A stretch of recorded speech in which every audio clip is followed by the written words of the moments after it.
Star director Sukumar 40 లక్షల రూపాయలతో oxygen plant నిర్మిస్తున్నారు.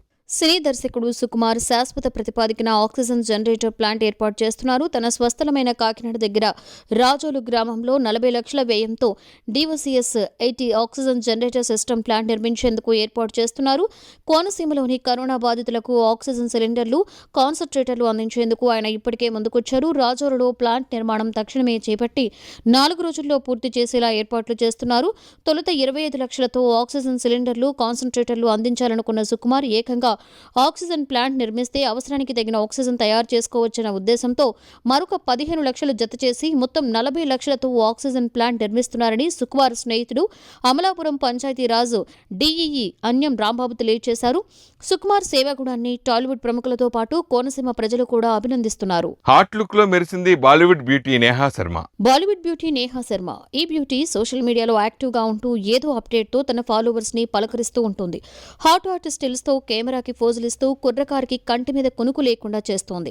తాజాగా నేహా శర్మ వేకువజామునే రిఫ్రెష్ అవుతూ మార్నింగ్ కాఫీ తాగుతున్న స్టిల్ నెట్టింట్లో పోస్ట్ చేయగా వైరల్ అవుతోంది. రొమాంటిక్ లుక్ లో షార్ట్ షూట్ లో సోఫాపై కూర్చొని మార్నింగ్ కాఫీ తాగుతున్న స్టిల్ నెటిజన్స్ ను కళ్లు తిప్పుకోనివ్వకుండా చేస్తోంది.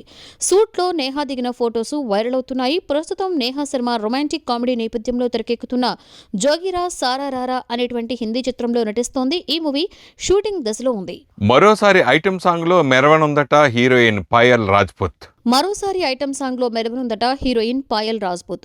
తేజ దర్శకత్వంలో రూపొందిన సీత చిత్రంలో ప్రత్యేక గీతంలో తళుక్కన మెరిసింది పాయల్ రాజ్పుత్. ఈ పాటలో గ్లామర్ తలుకులతో ఆకట్టుకున్నది. టాలీవుడ్ కింగ్ నాగార్జున కథానాయకుడిగా కళ్యాణ్ కృష్ణ డైరెక్షన్లో రూపొందనున్న చిత్రం బంగారాజు.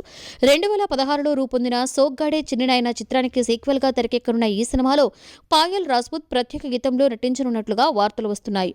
మాస్ ప్రేక్షకులని ఆకట్టుకునేలా భారీ హంగులతో ఈ పాటను చిత్రీకరించేందుకు సన్నాహాలు చేస్తున్నట్లుగా తెలిసింది. లాక్డౌన్ తర్వాత సినిమాను సెట్స్ పైకి తీసుకొచ్చి సంక్రాంతికి విడుదల చేసేలా ప్రణాళికలు సిద్ధం చేస్తున్నట్లు సమాచారం.